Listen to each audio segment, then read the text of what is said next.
അപ്പോൾ ഈ ദൈവം സംസാരിക്കുന്നത് എങ്ങനെയാണെന്നാണ് നമ്മുടെ ആളുകളിൽ പലരും മനസ്സിലാക്കിയിരിക്കുന്നത് വെച്ചാൽ, കഴിഞ്ഞ ദിവസം ഞാൻ പറഞ്ഞു എന്നാ തോന്നുന്നത് എൻ്റെ ഓർമ്മ. ചിലർ ബൈബിൾ എടുത്ത് ഇങ്ങനെ വെക്കും, ഇങ്ങനെ വെച്ചിട്ട് എന്ത് ചെയ്യും, സ്വോത്ര സ്വോത്ര സ്വോത്ര സ്വോത്ര സ്വോത്ര സ്വോത്ര രക്തം അല്ലേലു അല്ലേലു ഇങ്ങനെയൊക്കെ പറഞ്ഞ് ഇങ്ങനെ പകുതിക്കൊന്ന് തുറക്കും.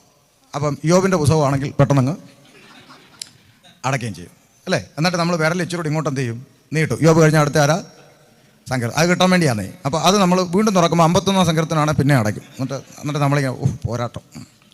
എന്നിട്ട് വീണ്ടും നമ്മൾ തുറക്കും. 22 പിന്നെ അടയ്ക്കും, 51 പിന്നെ അടയ്ക്കും. ചുരുക്കി പറഞ്ഞാൽ നല്ലൊരെണ്ണം കിട്ടുന്നവരെ നമ്മൾ എന്ത് ചെയ്തുകൊണ്ടിരിക്കും, തുറന്നുകൊണ്ടിരിക്കും. തുറന്നിട്ട് നല്ലൊരെണ്ണം കിട്ടിക്കഴിയുമ്പോൾ നമുക്ക് ഞായറാഴ്ച ദൈവാത്മാവ് എനിക്ക് എന്നൊരു വാക്യം വായിച്ചുകൊണ്ട്, പച്ചക്കള്ളതാണ്, ദൈവാത്മാവ് തന്നെയൊന്നും അല്ല, കുത്തിയിരുന്ന് തപ്പി പിടിച്ചതാണ്. അപ്പോൾ ദൈവം സംസാരിക്കുമെന്ന് ചോദിച്ചാൽ ദൈവം സംസാരിക്കും. ദൈവം സംസാരിക്കുന്നത് ഈ പകുതിക്ക് തുറക്കുമ്പോൾ കിട്ടുന്നതല്ല.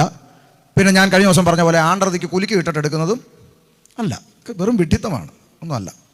പണ്ടൊരു പാസ്റ്റർ ആണ്ടർതി എല്ലാം കൂടെ അടുത്ത് വന്നപ്പോഴത്തേക്ക് ഈ വാക്യം എഴുതാൻ സമയമില്ല, സമയം അങ്ങ് ഓടിപ്പോവാ. പിള്ളേരോട് പറഞ്ഞു, എടാ 50 വാക്യം എടുത്ത് കുറിച്ചിടാന്ന് പറഞ്ഞു. പിള്ളേർ എഴുതി ഇട്ടു. ഒരു കുലുക്കി എടുത്തപ്പോൾ യൂതാ കെട്ടി ഞാൻ ചാത്തു. പാസ്റ്റർ ആയിരുന്നെങ്കിൽ ഇച്ചിരി നല്ലത് നോക്കി പിള്ളേരെ ഒന്നും ഏൽപ്പിക്കരുത്.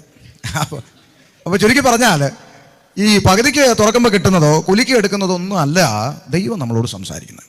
ഞാൻ വളരെ കൃത്യമായിട്ട് ദൈവം 3 നിലയിൽ നമ്മളോട് സംസാരിക്കും. 1, ദൈവം നമ്മുടെ ഹൃദയത്തിൽ ഇടപെടും.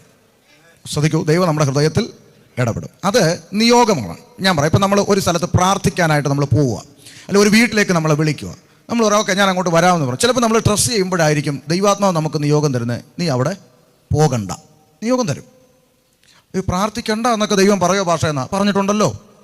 യിരെമ്യാ പ്രവാചകനോടൊക്കെ പറഞ്ഞു, ഈ ജനത്തിന് വേണ്ടി നീ എന്നോട് പ്രാർത്ഥിക്കണ്ട, ഇവർക്ക് വേണ്ടി എന്നോട് ഇടിവിൽ നിൽക്കണ്ട. നമ്മൾ ഒത്തിരി കാര്യങ്ങൾ നമ്മൾ പഠിക്കാനുണ്ട്. നമ്മൾ ഈ കണ്ടെടുത്തെല്ലാം കൊണ്ടുപോയി കൈവെക്കരുത്. അപ്പുറത്തൊരു ക്യാൻസർ എന്നാ ഞാനിപ്പോൾ പോയി പ്രാർത്ഥിക്കുക, കൊണ്ടുപോയി തല കൈവെക്കുന്ന പരിപാടി അങ്ങനെയൊന്നും ചെയ്യരുത്. നമ്മൾ പ്രാർത്ഥിച്ച് നിയോഗം പ്രാപിക്കണം. ദൈവാത്മാവ് നമുക്ക് ഗൈഡൻസ് തരുന്നത്. ഇനിയിപ്പോൾ ഈ പറഞ്ഞതിന് വചനതകൾ കൊണ്ടോ നമുക്ക് വായിക്കാം. അപ്പോസ്തല പ്രവൃത്തി 16:6.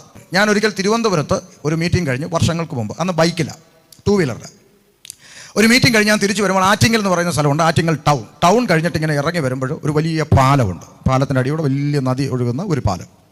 ഒരു പേര് അതിന് പറയും, മാമോ നേമോ അങ്ങനെ ഒരു പാലം. ഈ പാലം കഴിഞ്ഞാൽ ഉടനെ നല്ലൊരു ടേണിംഗ് ആണ്, ഒരു വളവാണ്. ആലങ്കോട്ടൊക്കെ തിരിയുന്ന ഒരു വളവാണ്. ആ വളവ് ഇങ്ങനെ നമുക്ക് വളവിലോട്ട് കയറിയാലേ ആ സൈഡ് കാണാൻ പറ്റും. അങ്ങനത്തെ ഒരു കൊടൂര വളവാണ് പാലം കഴിയുമ്പോൾ. അപ്പോൾ ഞാൻ ഈ ബൈക്കിൽ ഇങ്ങനെ വരുമ്പോൾ നമ്മുടെ ബൈക്കിൻ്റെ പിറകിൽ ഒരാൾ ഇരുന്നിട്ട് നമ്മളോട് ഒന്ന് നിർത്തുകയെന്ന് പറഞ്ഞാലുള്ള ഒരു അനുഭവം ഉണ്ടാവുക. അതുപോലെ ഞാൻ ബൈക്കിൽ ഇങ്ങനെ വരും. ഞാൻ ഈ പാട്ടിനോട് ഇച്ചിരി പ്രാന്തമുള്ളതുകൊണ്ട് എപ്പോഴും പാടി നടക്കും ഒറ്റയ്ക്ക്. അപ്പോൾ ഇങ്ങനെ പാട്ട് പാടി ആണ് വരുന്നത്. അപ്പോൾ ഇങ്ങനെ വരുമ്പോഴത്തേക്ക് പെട്ടെന്ന് വണ്ടി നിർത്തുക എന്ന് ബാക്കിലിരുന്ന ഒരാൾ നമ്മളോട് പറയുന്ന പോലെ ഒരു നിയോഗം ഉണ്ടായി. ഞാൻ സ്പീഡിൽ ഓടി വന്ന് ഞാൻ പെട്ടെന്ന് എന്ത് ചെയ്തു, ബൈക്ക് അങ്ങ് നിർത്തി. അറിഞ്ഞില്ല, പെട്ടെന്ന് അങ്ങ് നിർത്തിയപ്പം ഞാൻ പോകുന്ന അതേ ലെവലിലാണല്ലോ പിറകിൽ വണ്ടി ഓടി വരുന്നത്. അപ്പോൾ പിറകിൽ ഓട്ടോക്കാരൻ ഇങ്ങനെ ഓടി വരുമായിരുന്നു. അപ്പോൾ ഞാനിങ്ങനെ പെട്ടെന്ന് ചവിട്ടിയപ്പോഴത്തേക്ക് ഇവൻ എന്ത് ചെയ്തു, എന്നെ വലത്തോട്ട് കയറി എന്നെ ഓവർടേക്ക് ചെയ്തിട്ട് തിരിഞ്ഞു നോക്കി എന്നെ എന്തോ വെറുത്തുകൊണ്ട്, എൻ്റെ കയ്യിൽ മിസ്റ്റേക്കാണ്, വെറുത്തുകൊണ്ട് ഇവനിങ്ങനെ അങ്ങ് പോവാം. കയറിപ്പോയി 10 സെക്കൻഡ് കഴിഞ്ഞ് ആ വളവിലോട്ട് തിരിയുന്നതും ഒരു KSRTC ബസ് നിയന്ത്രണം വിട്ട് വരുന്നു. ഈ ഓട്ടോ അതിനടിയിലേക്ക് അങ്ങ് കയറിപ്പോകുന്നു.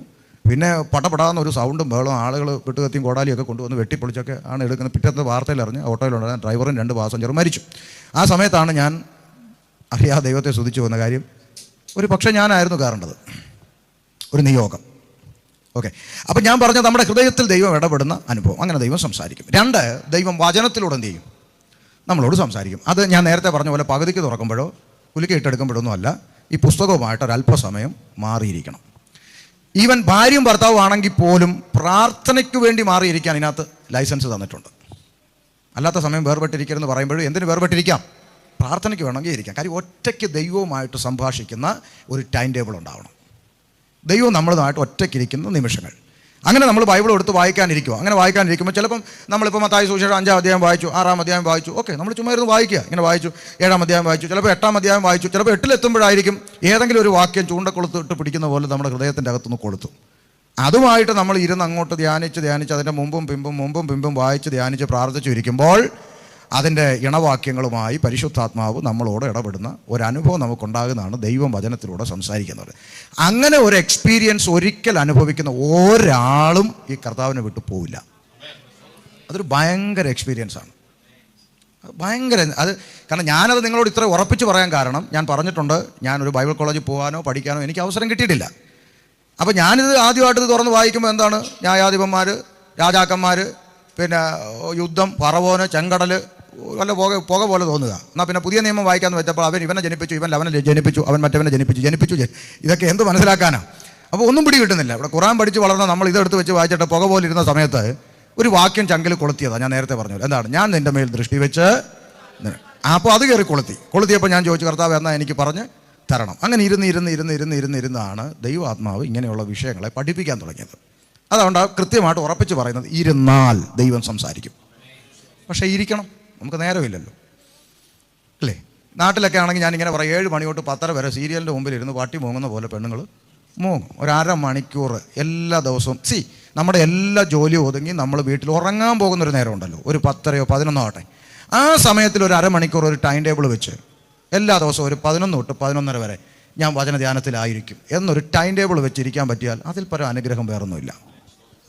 Price the Lord. അപ്പോൾ വചനത്തിലൂടെ ദൈവം സംസാരിക്കണമെങ്കിൽ നമ്മൾ ആരുടെ പോയി ഇരിക്കണം? ദൈവസന്നിധി പോയി ഇരിക്കണം. അപ്പോൾ 2 കാര്യം പറഞ്ഞു. 3, ദൈവം നമ്മളോട് ഡയറക്റ്റായിട്ട് സംസാരിക്കും. എങ്ങനെ സംസാരിക്കും? അത് വളരെ അപൂർവമായിട്ടുള്ള എക്സ്പീരിയൻസ് ഉണ്ടായിട്ടുള്ളൂ. ദൈവം നമ്മളോട് ഡയറക്റ്റ്, ഞാനിപ്പോൾ സംസാരിക്കുന്നത് നിങ്ങൾക്ക് കേൾക്കാമെങ്കിൽ ഇതുപോലെ ദൈവം സംസാരിക്കുന്ന ചില സാഹചര്യങ്ങൾ ജീവിതത്തിൽ വരും. എനിക്കങ്ങനെ ഒരു എക്സ്പീരിയൻസ് ഉണ്ടായത്, BJP-ക്കാർ പിടിച്ച് അടിക്കാൻ നിർത്തി. സുചേഷൻ പറഞ്ഞ് ഒരാളെ രക്ഷയിലേക്ക് കൊണ്ടുവന്നതിന് എന്നെ പിടിച്ച് പോസ്റ്റെ പിടിച്ച് കെട്ടി എന്നെ തല്ലാനായിട്ട് പിടിച്ച് നിർത്തി. എല്ലാം കൂടെ വളഞ്ഞു കൂടി ആകെപ്പാടെ ബഹളം ഉണ്ടാക്കിയപ്പോൾ അന്ന് ആദ്യമായി ദൈവശബ്ദം കാതിൽ കേട്ടത്, 1000 നിൻ്റെ വശത്തും 10,000 നിൻ്റെ വലത്തുവശത്തും വീഴും, എങ്കിലും അത് നിൻ്റെ അടുക്കൽ വരികയില്ല, ഭയപ്പെടരുത്, ഞാൻ നിന്നോട് കൂടെയുണ്ട്. ആദ്യമായി കേട്ട ദൈവശബ്ദം അതാണ്. അതിനുശേഷം പല തവണ കൊതിച്ചിട്ടുണ്ട്, കേട്ടിട്ടില്ല. സത്യം പറയണമല്ലോ. Praise the Lord.